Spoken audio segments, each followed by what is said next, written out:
Kerajaan Cirebon merupakan sebuah kerajaan bercorak Islam yang ternama yang berasal dari Jawa Barat. Kesultanan Cirebon berdiri pada abad ke-15 dan 16 Masehi. Kesultanan Cirebon juga merupakan pangkalan yang penting yang menghubungkan jalur perdagangan antar pulau. Kesultanan Cirebon berlokasi di pantai utara Pulau Jawa yang menjadi perbatasan antara wilayah Jawa Tengah dan Jawa Barat.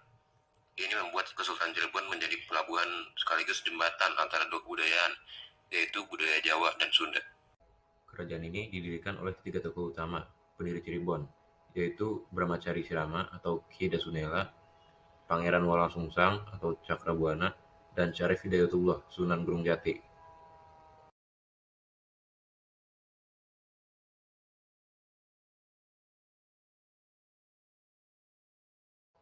Berdirinya Kerajaan Cirebon, Pangeran Cakrabuana merupakan keturunan dari Kerajaan Pajajaran. Ia adalah putra pertama dari Sri Baduga Maharaja Prabu Siliwangi dan istri pertama yang bernama Subang Larang, putri Ki Giring Tapa. Sebagai anak pertama, ia harus naik tahta kerajaan. Namun karena ia Muslim, posisi putra mahkota digantikan adiknya Prabu Surawisesa, anak laki-laki Prabu Siliwangi dengan istri keduanya, Nyai Catring Manikmayang. Ini dikarenakan pada abad 16, ajaran agama di Kerajaan Pajajaran mayoritas Sunda Wiwitan, agama leluhur orang Sunda, Hindu dan Buddha. Akhirnya, Pangeran Walangsungsang, Pangeran Cakrabuana membuat paduka di daerah kebun pesisir, mendirikan Kuta Kosat, susunan tembok bata merah tanpa spasi, untuk membuat Dalam Agung Pakungwati. Lalu ia membentuk pemerintahan di Cirebon pada 1430. Dengan demikian, Pangeran Walangsungsang dianggap sebagai pendiri pertama Kesultanan Cirebon. Menurut Sundalingdat, yang mendasar pada naskah Babat Tanah Sunda dan Atja pada naskah Carita Purwaka Cirebon Nagari, Cirebon mulanya adalah sebuah duku kecil yang awalnya didirikan oleh Ki Gedang Tapa, yang lama-kelamaan berkembang menjadi sebuah perkampungan ramai dan diberi nama Caruban, atau bahasa Sunda campuran. Dinamakan Caruban karena di sana ada percampuran para pendatang dari berbagai macam suku bangsa, agama, bahasa, dan adat istiadat. Latar belakang dan mata pencarian yang berbeda. Mereka datang dengan tujuan ingin menetap atau hanya berdagang, karena awalnya hampir sebagian besar pekerjaan masyarakat adalah sebagai nelayan. Maka berkembanglah pekerjaan lainnya, seperti menangkap ikan dan rebon atau udang kecil di sepanjang pantai yang bisa digunakan untuk pembuatan terasi. Lalu ada juga pembuatan petis dan garam.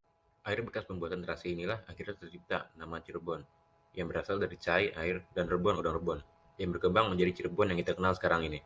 Karena memiliki pelabuhan yang ramai dan sumber daya alam dari pedalaman, Cirebon akhirnya menjadi sebuah kota besar yang memiliki salah satu pelabuhan penting di pesisir utara Jawa. Pelabuhan sangat berguna dalam kegiatan pelayaran dan perdagangan di kepulauan seluruh Nusantara maupun dengan negara lainnya.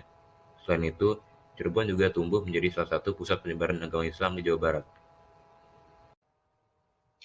Masa kejayaan Kerajaan Cirebon.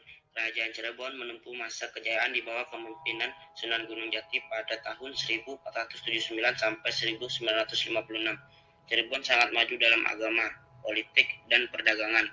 Terdapat sejumlah alasan yang membuat Kerajaan Cirebon mengalami masa keemasan pada saat dipimpin Sunan Gunung Jati. 1. Berhasil membuat Cirebon merdeka dari Kerajaan Sunda Pajajaran. 2. Berhasil melebarkan kekuasaannya hingga separuh Jawa Barat dan Banten. 3. Berhasil mengislamkan penduduk di wilayahnya. 4. Membangun infrastruktur pelabuhan, keraton, jalan, dan masjid. 5. Membuat pasukan keamanan. Setelah Sunan Gunung Jati meninggal dunia, Kerajaan Cirebon perlahan mengalami masa surat hingga runtuh. Faktor kemajuan. Faktor kemajuan Kerajaan Cirebon. 1. Pendidikan keagamaan di Cirebon terus berkembang. 2. Pada abad ke-17 dan ke-18 di keraton Cirebon berkembang kegiatan-kegiatan sastra yang sangat memikat perhatian. Runtuhnya Kerajaan Cirebon dimulai pada tahun 1666 dalam pemerintahan Panembahan Ratu II atau Pangeran Rasmi. Latar belakang keruntuhan ini disebabkan oleh fitnah dari Sultan Amangkurat I yang merupakan penguasa Mataram.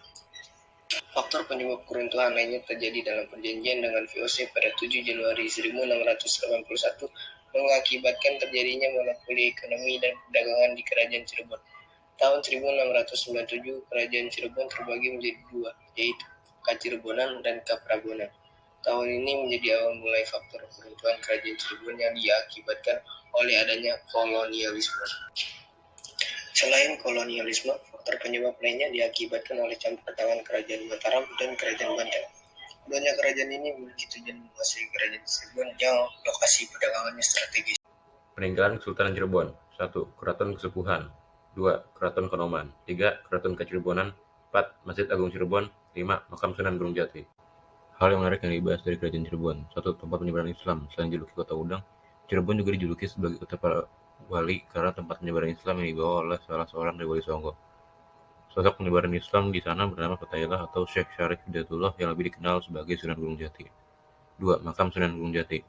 Peranan Sunan Gunung Jati dalam menyebarkan ajaran Islam di tanah Cirebon menjadikannya sebagai tokoh sentral yang dikultuskan sebagian besar masyarakat Cirebon. Di kompleks pemakaman ini tak hanya terdapat makam Sunan Gunung Jati, tapi juga menjadi tempat peristirahatan terakhir para sesepuh pendiri Cirebon. 3. Masjid Cipta Rasa. Masjid ini dinamai Sang Cipta Rasa karena merupakan penjawatan dari rasa dan kepercayaan. Penduduk Cirebon pada masa itu juga menamainya Masjid Pakumati karena terletak dalam kompleks Keraton Pakumati. Sekarang masjid ini terletak di depan Keraton